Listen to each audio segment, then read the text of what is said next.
ಇವತ್ತು ಚಿತ್ತೂರು ಜಿಲ್ಲೆ ಆಂಧ್ರ ಪ್ರದೇಶ ಚಿತ್ತೂರು ಜಿಲ್ಲೆಗೆ ಸೇರಿದಂತಹ ಪಲಮನೇರು ತಾಲೂಕ, ಹಿಂದೆ ತಾಲೂಕು ಅಂತ ಕರೀತಾ ಇದ್ರು. ಆ ತಾಲೂಕಿನ ಒಂದು ಹಳ್ಳಿಗೆ ಬಂದಿದ್ದೇವೆ, ಕಂಗಾನಂ ಬಂಡ ಅಂತ. ಮತ್ತೆ ಇಲ್ಲಿರುವಂಥದ್ದು ಓಬಳೇಶ್ವರ ಬೆಟ್ಟ ಅಂತ, ಓಬಳೇಶ್ವರ ಕೊಂಡ ಅಂತ ತೆಲುಗಲ್ಲಿ ಕರೀತಾರೆ. ಈ ಬೆಟ್ಟದ ಬುಡದಲ್ಲಿ ಅನೇಕ ವೃತ್ತಾಕಾರದ ಸಮಾಧಿಗಳು ಪತ್ತೆಯಾಗಿದ್ದಾವೆ.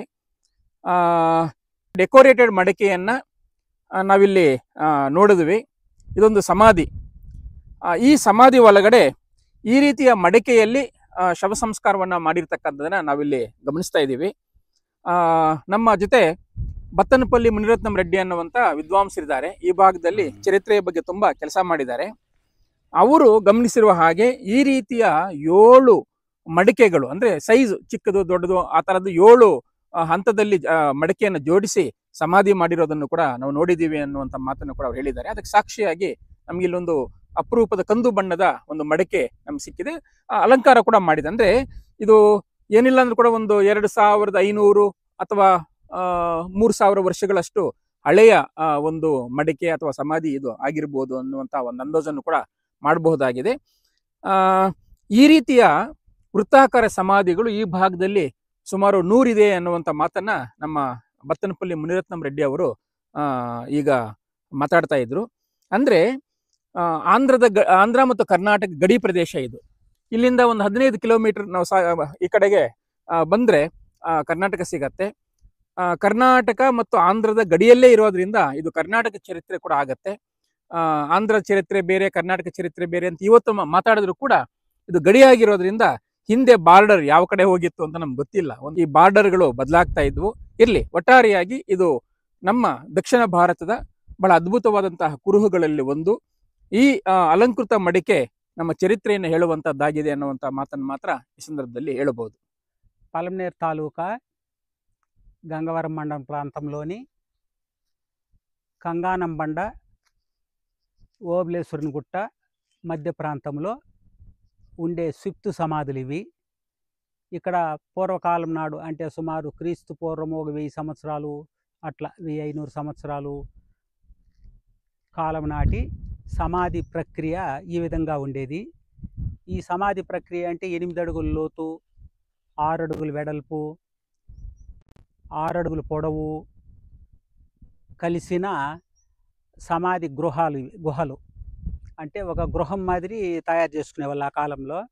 శవాన్ని అందులో పెట్టి శవం పైన క్యాప్ స్టోన్ అంటే ఒక పెద్ద టోపీ రాయిని పెట్టేవాళ్ళు. వృత్తాకారంగా సుమారు 100 అడుగుల చుట్టుకొలత ఉండే టోపీ స్టోన్ పెట్టేవాళ్ళు.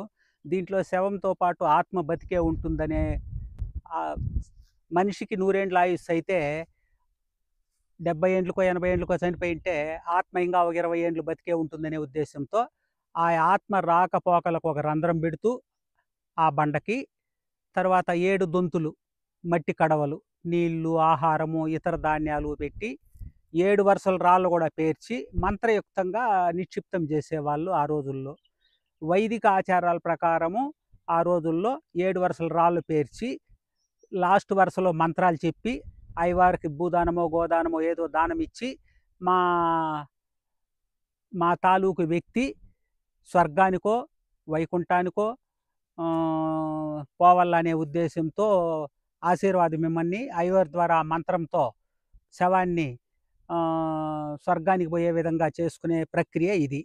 ఈ ప్రక్రియకి కంకాలముల బండ అనే పేరు కూడా. ఈ ఊరికి కంకాలముల బండ, కంకాలం అంటే శవము, శవాలని సంస్కారం చేసే బండ దగ్గర ఉండే ఊరి పేరు కంగానము బండ. కంకాలముల బండ కంగానం బండ అయింది.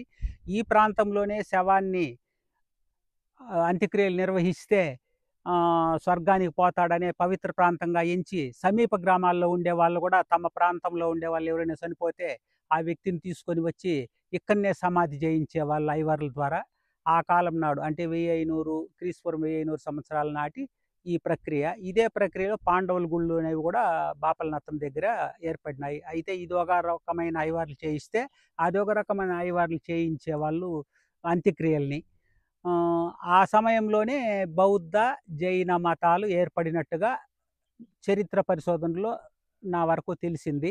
ఎందుకంటే ఆ కాలంలో అంత్యక్రియలు భారీ ఖర్చుతో కూడుకున్నవి కాబట్టి అంత్యక్రియలు చేయించలేని వాళ్ళంతా ఆ రెండు మతాల్లో చేరిపోయినట్టుగా చరిత్ర చెబుతా ఉంది.